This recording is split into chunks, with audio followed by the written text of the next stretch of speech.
یہ کہانی ہے ایک احمد علی سیکورٹی گارڈ کی جو اپنے مالک کو کہتا ہے، مالک آپ سے ایک کام تھا۔ ہاں کہو، کیا کہنا ہے؟ میرا باپ ہسپتال میں داخل ہے، مجھے 1 مہینے کی ایڈوانس تنخواہ چاہیے، آپ کی مہربانی ہوگی۔ تم لوگ فقیر تو نہیں ہو؟ پہلے مجھ سے مالی پیسے مانگ رہا تھا اور اب تم مانگ رہے ہو۔ میں تمہیں ٹائم پر تنخواہ دے دیتا ہوں، یہی غنیمت سمجھو۔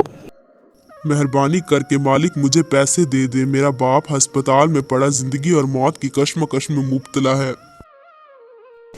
توبہ، تم تو پورے ہی فقیر ہو، یہاں سے چپ چاپ چلے جاؤ ورنہ میں نوکری سے نکال دوں گا۔ شہباز سیٹھ اپنے بیوی بچوں پر سارے پیسے لٹا دیا کرتا تھا، لیکن ضرورت مندوں اور غریبوں میں کبھی بھی نہیں دیتا تھا، اور احمد علی گیٹ پر ڈیوٹی دینے کے لیے آ جاتا ہے۔ احمد علی کے پاس مالی آتا ہے۔ احمد علی، مالک نے پیسے نہیں دیے نا، میں جانتا تھا کہ یہ ایک کنجوس آدمی ہے، اس کی جیب سے پیسے نکالنا بہت مشکل ہے۔ میں بھی ایڈوانس پیسے نہ لیتا، لیکن میرے بابا ہسپتال میں داخل ہیں اور میری بچی کی اسکول کی فیس بھی دینی ہے۔ اس کے بعد وہ شام کو چھٹی کر کے گھر چلا آتا ہے۔ وہ اپنے گھر کھڑا ہوتا ہے کہ اچانک اسے فون آتا ہے۔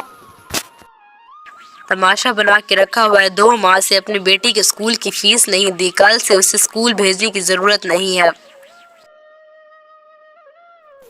یہ سن کر وہ بہت اداس ہوتا ہے اور ہسپتال اپنے باپ سے ملنے کے لیے چلا جاتا ہے۔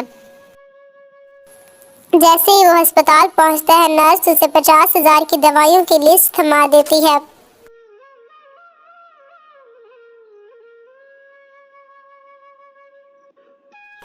وہ ہسپتال سے دوبارہ اپنی ڈیوٹی پر چلا جاتا ہے۔ اس کے پاس مالی آتا ہے اور کہتا ہے،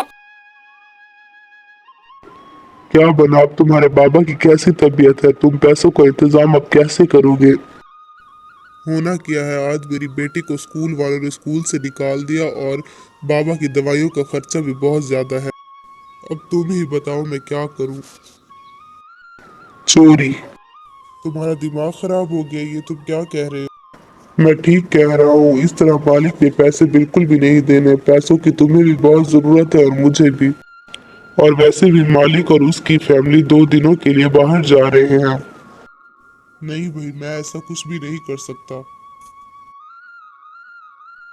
اچھا جیسی تمہاری مرضی، لیکن اگر تم نے آنا ہو تو رات 10 بجے گھر کی بیک سائڈ پر آ جانا، اور اگر نہ آنا ہو تو کسی کو بتانا مت کہ میں نے چوری کی ہے۔ ان دونوں میں طے ہو گیا کہ احمد کسی کو بھی اس کی چوری کے بارے میں نہیں بتائے گا، اور رات کو وہ اپنے باپ کو ہسپتال میں لے جاتا ہے تو اس کی بیوی اس سے کہتی ہے، پیسوں کا کچھ انتظام ہوا، بابا کو دوائیوں کی سخت ضرورت ہے۔ ہو جائے گا، تو فکر نہ کرو۔ اس رات اکرم مالی اس مکان کے پیچھے آتا ہے تو احمد کو وہاں دیکھ کر بہت حیران ہوتا ہے۔ کیا ہوا احمد، کل تک تو تم مجھے نصیحتیں کر رہے تھے اور آج مجھ سے پہلے یہاں پر کھڑے ہو۔ ہاں تم ٹھیک کہہ رہے ہو، مگر ضرورت انسان کا امتحان لیتی ہے۔ پھر وہ ایک دوسرے سے ہاتھ ملا کر دیوار کو پھلانگ لیتے ہیں۔ پھر اکرم مالی گھر میں گھس کر کچھ سامان اور رقم اٹھا لیتا ہے۔ مالی جیسے ہی باہر نکلتا ہے، اس کی آنکھیں پھٹی کی پھٹی رہ جاتی ہیں۔ اس کا استقبال آگے سے پولیس کرتی ہے اور اسے جیل میں ڈال دیتی ہے۔ بیٹا، تم نے مجھ پر آج بہت احسان کیا ہے، اسے پکڑوا کر میں تمہارا احسان کبھی نہیں بھولوں گا۔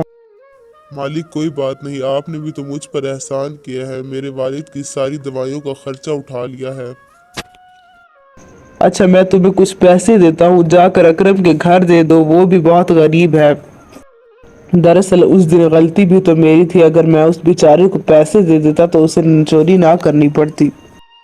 اسے میں 2-3 دن میں لاک اپ سے نکلوا دوں گا، تب تک اسے اس کی غلطی کا احساس بھی ہو جائے گا۔ دوستو اگر ویڈیو پسند آئی ہو تو ویڈیو کو لائک اور چینل کو ضرور سبسکرائب کریں۔ شکریہ۔